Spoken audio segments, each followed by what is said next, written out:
We're now continuing in our playthrough of Nomads No More by John Gorkowski. This is a battle involving the Whites, the Reds, and the Chinese in Mongolia during the period of the Russian Civil War. So we are now in May of 1921. And so the Whites are able to recover another step for replacements in Urga, which is important for them to continue to hold the Chinese off.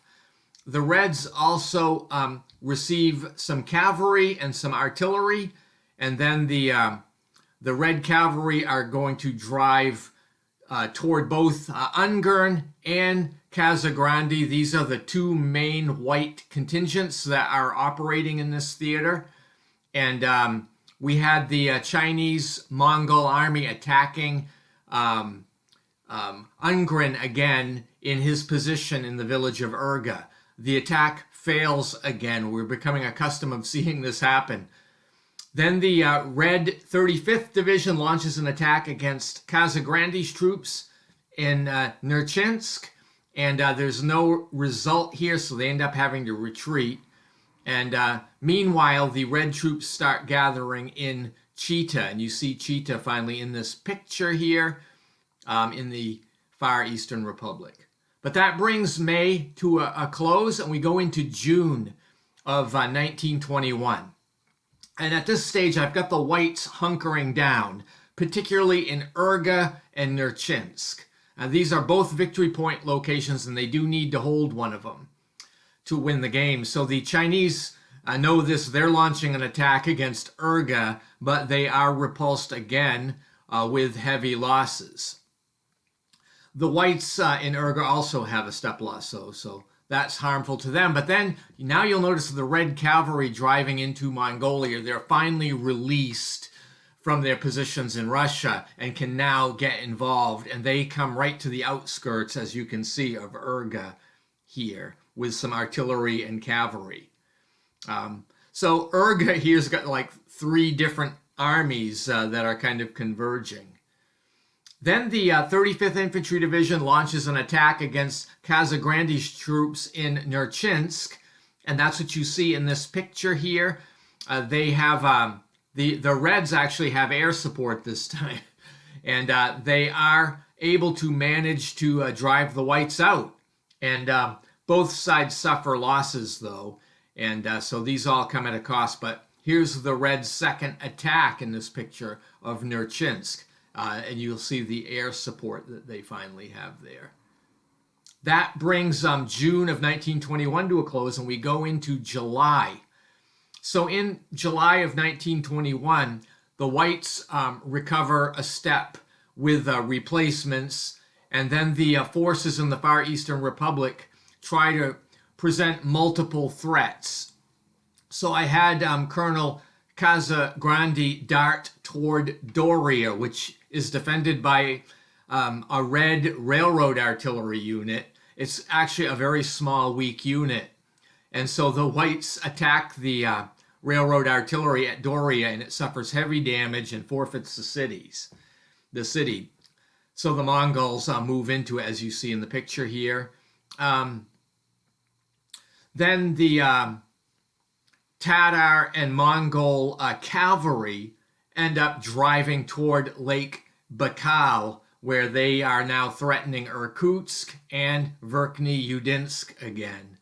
So you see that in this next picture here. There are some Mongol Red units in Verkhny Udinsk, but you've got cavalry kind of approaching them, in between them and Irkutsk. Then the Chinese forces attack Urga from the west, and both sides again suffer heavy losses, but the Chinese have to retreat. And then the Sretensky Red cavalry and artillery attack Ungern's forces in Urga. Both sides here have artillery, but the Reds also add air support, and this forces the Whites finally out of Urga, which now falls to the Reds. And that's what you see depicted in this picture. You'll notice the White Cossacks cavalry are now outside of the village. The Red 35th Division launches a counterattack against the Whites at Doria, and as a result, the city falls back into Red control, and Colonel Casagrande falls back into Mongolia. So things are not going very well for the Whites now. I mean, the tide has turned a little bit. But the Mongolian People's Party abandons Verkhny Udinsk at this time and then maneuvers along the railroad to Irkutsk. And then the 135th Infantry Regiment leaves Chita and also marches toward Verkhny Udinsk. That brings an exciting conclusion to July 1921. So we go into August now. Both sides again add replacements, and the Tatar and 2nd Mongolian Cavalry end up capturing Verkhny Udinsk. Colonel Casagrande moves his forces into Nerchinsk, which is undefended, not good, Reds. And then the Whites in Mongolia launch a desperate attack against the Red forces in Urga. But that attack fails, and the Cossacks return into the steppes. Then the Reds prepare a counterattack at Nerchinsk and also at Verkhny Udinsk. This next picture here kind of shows an overview. You see Urga down in the lower left hand, with the Whites are outside of it. The Urga is now controlled by the Reds. You can see Verkhny Udinsk is up near the lake, which is controlled by the White Cavalry. And then you see Nerchinsk on the right side, top right side of the picture, in the Far Eastern Republic, also controlled by White Infantry. So this is where the scenario ends, and the Whites have 2 cities on the Trans-Siberian Railroad. So they actually have a White victory. I had to get clarification from the designer on this, and it turns out that the Whites need 1 city on the Trans-Siberian Railroad, or they need the city of Urga. So the victory conditions in the rules, I found, the phrasing was confusing to me, and I forget how it was phrased, but it was something like and or. The victory conditions use the phrase and or. So it wasn't clear to me that you have to control both or just one, but I believe it was verified. You only need 1 victory point city. So the Whites win because they have 2, it turns out, but they don't have Urga.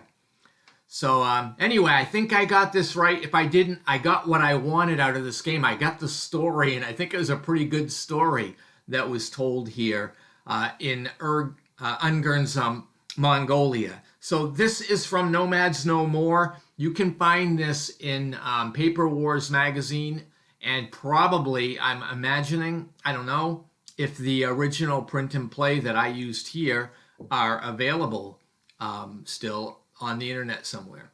Anyway, thank you for watching. If you have any comments on this, sure, leave them in the comments below. Have a great day, and stay tuned for more game content.